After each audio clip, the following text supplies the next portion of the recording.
Mari kita mulai renungan hari ini. Terima kasih Yesus, terima kasih Tuhan untuk berkat yang baru, hari yang baru, kesempatan yang baru. Dan kali ini kami akan melakukan renungan harian. Kiranya kebuka jiwa roh hati kami Tuhan. Setiap perkataanmu menjadi benih yang baik. Biarlah Roh Kudusmu, hadiratmu memenuhi kami. Dan beracaralah pada renungan harian ini Tuhan. Dalam nama Tuhan Yesus, amin. Kita akan nyanyikan lagu yang pertama. Kasihmu kuasamu. Kasihmu kuasamu bertambah di dalamku. Kasihmu kuasamu bertambah di dalamku. Segenap hatiku memuji Engkau, segenap jiwaku memuji Engkau, segenap kekuatanku memuji Engkau. Kaulah Tuhan,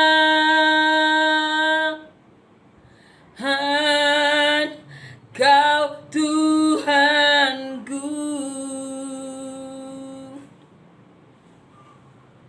Yesus Tuhan,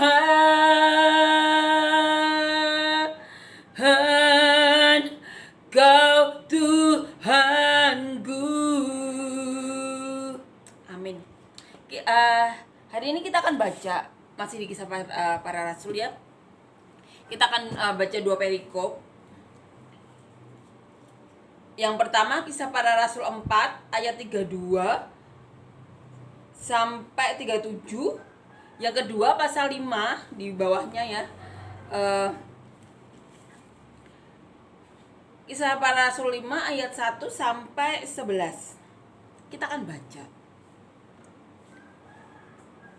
Cara hidup jemaat Kisah Para Rasul 4 ayat 32 sampai 37. Adapun kumpulan orang yang telah percaya itu, mereka sehati, sejiwa, dan tidak seorang pun yang berkata bahwa sesuatu dari kepunyaannya adalah miliknya sendiri. Tetapi segala sesuatu adalah kepunyaan mereka bersama. Dan dengan kuasa yang besar, rasul-rasul memberi kesaksian tentang kebangkitan Tuhan Yesus. Dan mereka semua hidup dalam kasih karunia yang melimpah-limpah. Sebab tidak ada seorang pun yang berkekurangan di antara mereka. Karena semua orang yang mempunyai tanah atau rumah menjual kepunyaannya itu, dan hasil penjualannya itu mereka bawa. Dan mereka letakkan di depan kaki rasul-rasul. Lalu dibagi-bagikan kepada setiap orang sesuai dengan keperluannya. Demikian pula dengan Yusuf yang oleh rasul-rasul disebut Barnabas, artinya anak penghiburan, seorang Lewi dari Siprus. Ia menjual ladang miliknya lalu membawa uangnya itu dan meletakkannya di depan kaki rasul-rasul. Ini perikop yang pertama. Masih menceritakan bagaimana mereka saling berbagi. Mereka sehati dan sejiwa. Kita akan baca perikop yang kedua yang akan kita renungkan. Diambil dari Kisah Para Rasul 5 ayat 1 sampai 11. Ini di bawah tadi ya, di bawah perikop yang kita baca tadi. Ada seorang lain yang bernama Ananias. Ini judulnya Ananias dan Safira. Ia beserta istrinya Safira menjual sebidang tanah. Dengan setahu istrinya, ia menahan sebagian dari hasil penjualan itu dan sebagian lagi dibawa dan diletakkannya di depan kaki rasul-rasul. Tetapi Petrus berkata, "Ananias, mengapa hatimu dikuasai iblis sehingga engkau mendustai Roh Kudus dan menahan sebagian dari hasil penjualan tanah itu? Selama tanah itu tidak dijual, bukankah itu tetap kepunyaanmu? Dan setelah dijual, bukankah hasilnya itu tetap dalam kuasamu? Mengapa engkau merencanakan perbuatan itu dalam hatimu? Engkau bukan mendustai manusia, tapi mendustai Allah." Ketika mendengar perkataan itu, rebahlah Ananias dan putuslah nyawanya.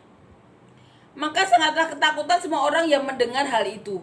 Lalu datanglah beberapa orang muda, mereka mengapani mayat itu, mengusungnya keluar dan pergi menguburnya.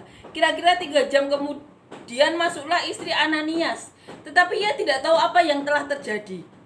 Kata Petrus kepadanya, katakanlah kepadaku, dengan harga sekiankah tanah itu kamu jual? Jawab perempuan itu, betul sekian.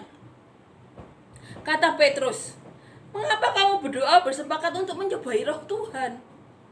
Lihatlah, orang-orang yang baru mengubur suamimu berdiri di depan pintu, dan mereka akan mengusung engkau juga keluar. Lalu rebahlah perempuan itu seketika itu juga di depan kaki Petrus, dan putuslah nyawanya. Ketika orang-orang muda itu masuk, mereka mendapati dia sudah mati, lalu mereka mengusungnya keluar dan menguburnya di samping suaminya. Maka sangat ketakutanlah seluruh jemaat dan semua orang yang mendengar hal itu. Ini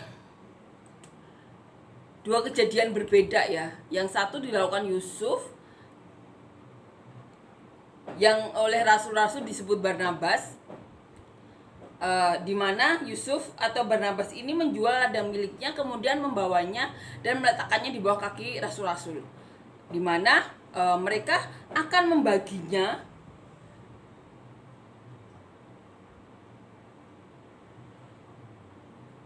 menurut keperluannya ya. Ini kita baca 35, dan mereka letakkan di depan kaki rasul-rasul, lalu dibagi-bagikan kepada setiap orang sesuai dengan keperluannya. Jadi yang punya menjual tanahnya dan membagi-bagikan sesuai dengan keperluan orang-orang tersebut. Di sini dikatakan seperti itu ya.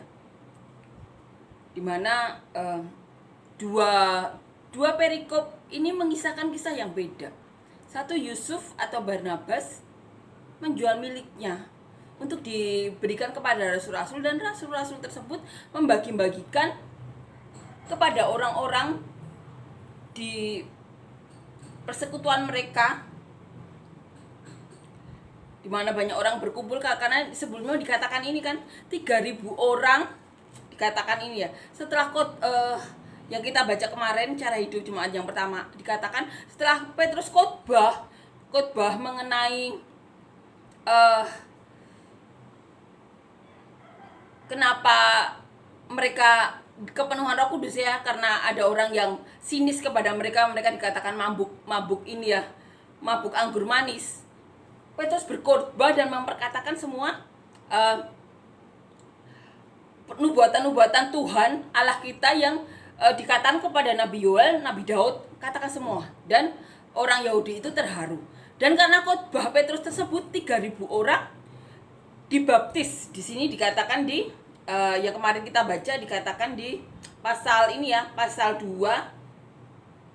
ayat 41, orang-orang yang menerima perkataan itu memberi diri dibaptis, dan pada hari itu jumlah mereka bertambah kira-kira 3.000 jiwa. Ini kira-kira saat itu 3.000 jiwa bertobat. Nah, orang yang 3.000 jiwa itu berkumpul bersama pengikut-pengikut Tuhan Yesus dan rasul-rasul, dan mereka saling menguatkan. Mereka dikatakan di sini di Kisah Para Rasul 4 ayat 32, mereka sehati dan sejiwa, tidak seorang pun yang berkata bahwa sesuatu dari kepunyaannya adalah miliknya sendiri. Mereka sehati sejiwa, ada kegembiraan. Karena itu mereka ada kegembiraan dan ketulusan hati. Itu dikatakan di yang kemarin kita bacakan ya. Karena mereka sehati sejiwa, dan dengan kuasa yang besar oleh rasul-rasul, mereka memberi kesaksian tentang kebangkitan Tuhan Yesus. Jadi rasul-rasul itu memberi kesaksian tentang kebangkitan Tuhan Yesus. Dan mereka semua hidup dalam kasih karunia yang melimpah-limpah. Saat itu jemaat benar-benar hidup dalam kasih karunia yang melimpah-limpah ya. Roh Kudus melingkupi para rasul dan melingkupi para jemaat saat itu. Jemaat mula-mula ya. Sebab tidak ada sesuatu yang tidak ada seorang pun yang berkekurangan di antara mereka. Karena semua orang yang mempunyai tanah atau rumah menjual kepunyaannya itu, dan hasil penjualannya itu mereka bawa. Jadi saat itu tidak ada orang yang kekurangan. Makanya disebut kasih karunia yang melimpah-limpah. 3.000 orang yang baru bergabung ya, belum keluarganya. Itu semuanya hidup dalam kasih karunia yang berlimpah-limpah. Karena mereka hidup sehati sejiwa. Ada kegembiraan dan ketulusan hati. Karena mereka menjual tanah dan kepunyaannya atau hasil penjualan itu, menjual tanah atau rumah dan hasil penjualnya itu mereka bawa di bawah rasul-rasul, dan rasul-rasul yang membagikan menurut keperluannya masing-masing. Itu yang ditulis di sini. Kisah yang indah,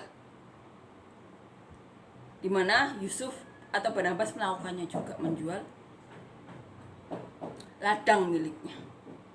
Kisah yang berbeda dialami oleh Ananias dan Safira. Ananias dan Safira itu pasangan suami istri. Mereka berniat untuk melakukan hal yang sama seperti yang lainnya, yang seperti yang dilakukan oleh Yusuf Barnabas. Mereka ingin menjual sebidang tanah.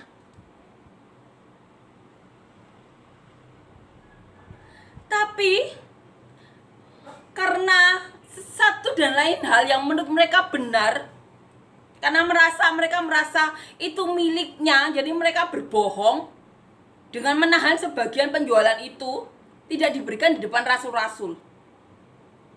Mereka sudah bersepakat antara Ananias dan Safira ini. Tapi saat itu Petrus kepenuhan Roh Kudus. Petrus tahu. Roh Kudus yang di dalam Petrus memberitahu Petrus apa yang akan dilakukan Ananias dan Safira. Dan Petrus waktu itu kan Ananias datang duluan, Safira 3 jam kemudian. Petrus berkata, Ananias, mengapa hatimu dikuasai iblis? Petrus berkata, yang dilakukan Ananias dan Safira itu dikatakan hatinya saat itu dikuasai iblis, seperti yang dikatakan Tuhan Yesus saat berkata mengenai hal-hal yang dilakukan Yudas atau ahli-ahli Taurat yang berseberangan dengan Tuhan Yesus. Kan Tuhan Yesus juga mengatakan hatinya dikuasai iblis. Petrus juga mengatakan demikian. Mengapa hatimu dikuasai iblis? Sehingga engkau mendustai Roh Kudus. Tuhan didustai. Dan menahan sebagian dari hasil penjualan tanah itu. Selama tanah itu tidak dijual, bukankah itu tetap kepunyaanmu? Dan setelah dijual, bukankah hasilnya itu tetap dalam kuasamu?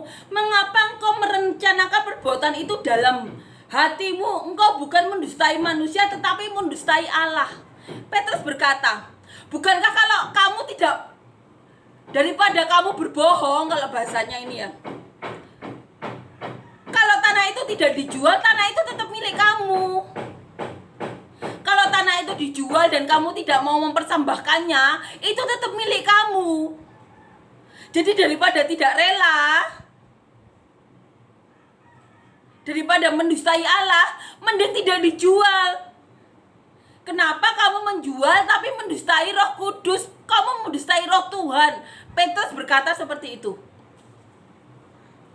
Itu namanya mendustai Roh Tuhan. Dan ini ya. Dan ketika mendengar perkataan itu, rebahlah Ananias dan putuslah nyawanya. Ini ya dasar dari yang kemarin kita baca, dikatakan di Kisah Para Rasul 2 ayat 43 kan dikatakan di sini ya, maka ketakutanlah mereka semua, sedang rasul-rasul itu mengadakan banyak mujizat dan tanda. Jadi salah satu yang membuat mereka ketakutan itu karena Kalau mereka berbohong kepada roh Tuhan, kepada Tuhan, mereka meninggal. Tidak hanya hatinya, tidak hanya hatinya yang tidak, bukan hanya hatinya yang tidak memancarkan kehidupan karena tidak waspada. Yang dilakukan Ananias dan Safira kan tidak waspada. Bukan hanya hatinya yang mati karena dikuasai iblis, tapi Ananias dan Safira meninggal. Petrus berkata, bukankah kalau kamu tidak menjual tanah itu tetap milikmu? Dan bukankah kalau kamu menjual tanah itu, uangnya itu masih dalam kuasamu?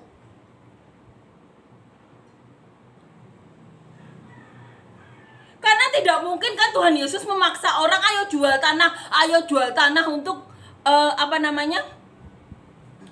untuk memenuhi kebutuhan jemaat. Itu kan karena Roh Kudus. Ada Roh Kudus di hati jemaat saat itu, sehingga mereka sehati sejiwa memenuhi kebutuhan orang-orang yang ada di Bait Allah saat itu. Petrus sampai berkata seperti itu. Kalau kamu tidak menjual tanah itu tetap milik kamu. Dan kalaupun kamu menjual tanah itu, uang itu dalam kuasamu. Ngapain berbohong? Kalau daripada berbohong kan mending gak usah dijual, atau uangnya itu tidak usah dipersembahkan. Itu kan seperti ini ya, pengen kelihatan wah di depan jemaat, padahal hatinya berbohong sama Tuhan. Saat itu roh Tuhan benar-benar bekerja di dalam Petrus ya, sehingga Petrus tahu, dan kematian, kehidupan dan kematian itu kan yang menentukan Tuhan ya. Petrus hanya sebagai media di mana roh Tuhan bekerja di dalam Petrus. Jadi yang mengizinkan Ananias dan Safira meninggal ya atas kuasa Tuhan, atas izin Tuhan. Tapi Petrus dikasih tahu oleh Roh Kudus, kamu maka rebahlah. Dan ini yang dikatakan kepada Ananias, katakanlah kepadaku dengan harga sekian tanah itu dijual. Ketika Safira datang ya, mengapa? Betul sekian, jawab perempuan itu. Mengapa kamu berdua bersepakat untuk mencobai roh Tuhan? Itu dikatakan mencobai roh Tuhan. Berbohong itu kata di sini dikatakan Petrus mencobai roh Tuhan. Lihatlah orang-orang yang baru mengubur suamimu berdiri di depan pintu, dan mereka akan mengusung engkau juga keluar. Lalu rebahlah perempuan itu seketika itu juga di depan kaki Petrus, dan putuslah nyawanya. Jadi Petrus berkata, lihatlah orang-orang yang baru mengubur suamimu berdiri di depan pintu, dan mereka akan mengusung engkau juga keluar. Roh Kudus memberitahu Petrus kalau perempuan ini akan meninggal juga. Karena apa? Mencobai Tuhan, berbohong pada Tuhan, pengen kelihatan wah di depan jemaat, padahal nggak rela.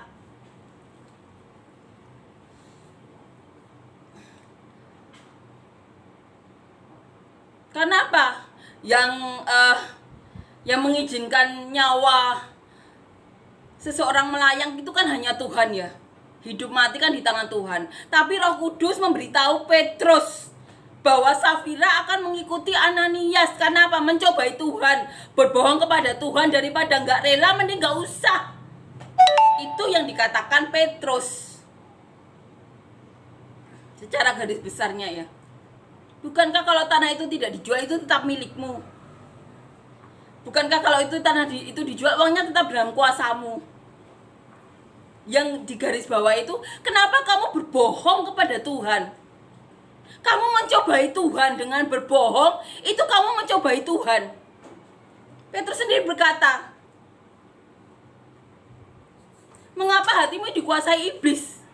Itu yang dikatakan Petrus. Saat Ananias dan Safira berbohong, menahan sebagian penjualan tanah itu, bukan masalah jumlah atau ininya ya, tapi yang di garis bawah itu, kenapa mencobai Tuhan? Kenapa berbohong kepada Tuhan? Lebih baik tidak menjual atau menahan uangnya, tidak dikasih di depan rasul-rasul, daripada berbohong kepada Tuhan. Di sini dikatakan mencobai Tuhan. Petrus mengatakan Ananias dan Safira itu mencobai Tuhan. Amin ya. Ini benar-benar memberikan kita contoh ya. Tuhan itu kan Tuhan yang hidup. Dan saat itu Petrus dikasih karunia. Roh Kudus benar-benar memberitahu apa yang akan dilakukan kepada Ananias dan Safira yang saat itu mencobai Tuhan, berbohong kepada Tuhan. Padahal kalau tidak menjual atau menahan uang tersebut, tidak dipersembahkan di depan rasul-rasul, uang itu tetap milik dia. Dan dia tidak melakukan kebohongan kepada Tuhan kan.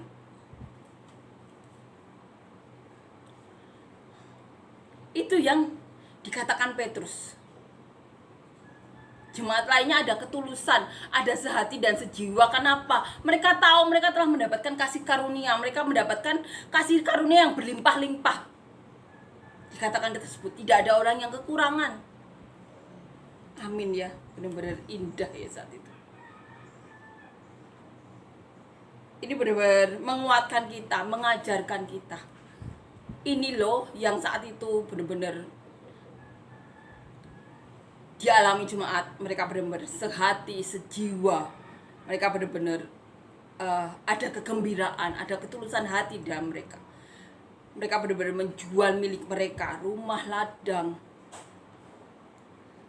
tanah, ketulusan mereka sebut, untuk memenuhi keperluannya masing-masing sesuai dengan keperluannya. Mereka saling membantu, sehingga dikatakan kasih karunia yang melimpah-limpah. Tidak ada orang yang kekurangan. Tapi di sisi lain diberitahukan juga kisah bagaimana orang yang berbohong kepada Tuhan. Di sini dikatakan mencobai Tuhan. Dan apa yang mereka dapatkan.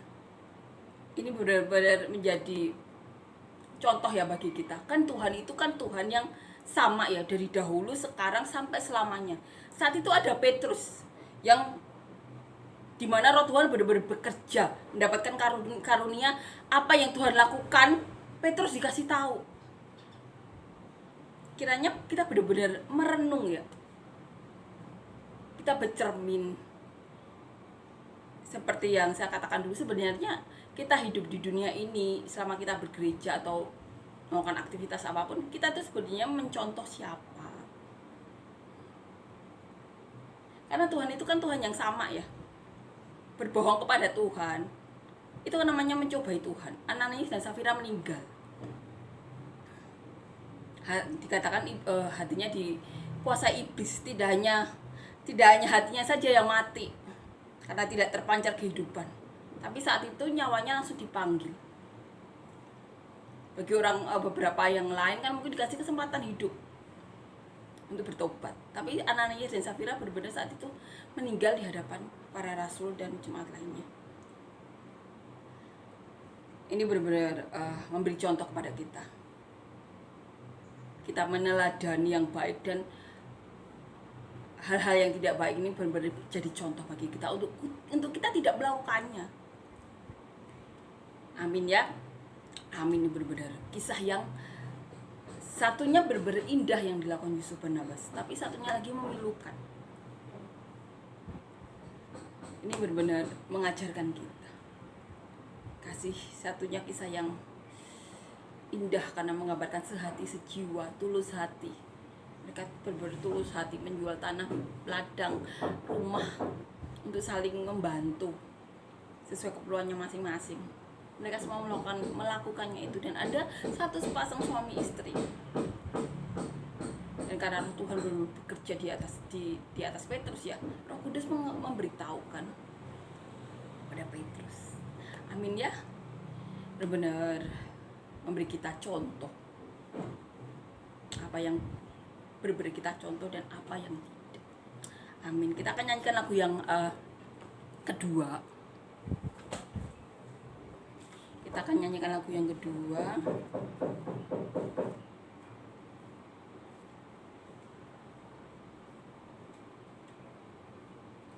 Kau Allah yang besar. Kau Allah yang besar, ajaib dan mulia.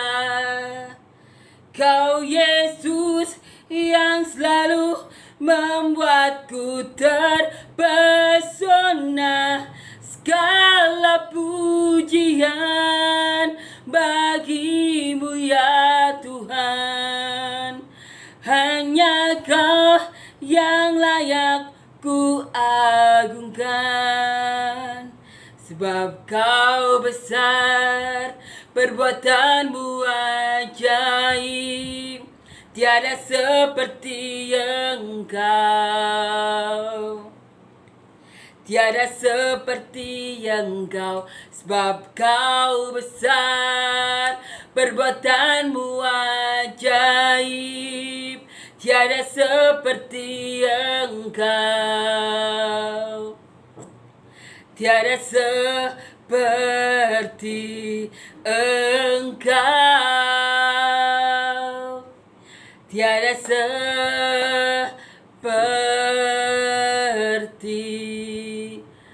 Engkau.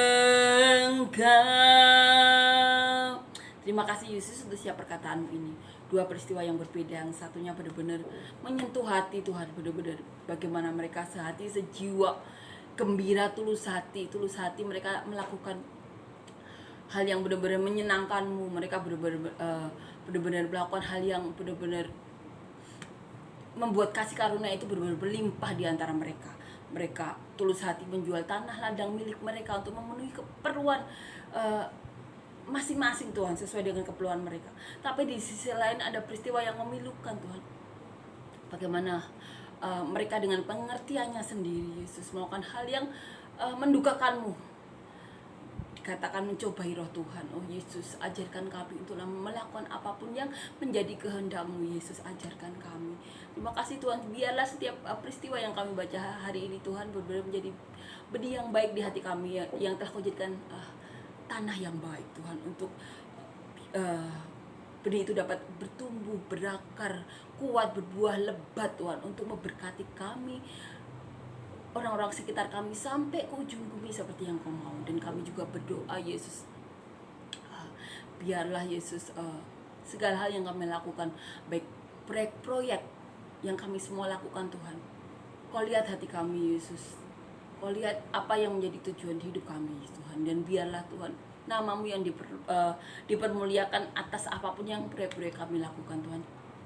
Biarlah menjadi berkat bagi-Mu, menjadi kepanjangan tangan-Mu Tuhan, untuk memberkati kami, orang-orang sekitar kami sampai ke ujung bumi seperti yang Kau mau.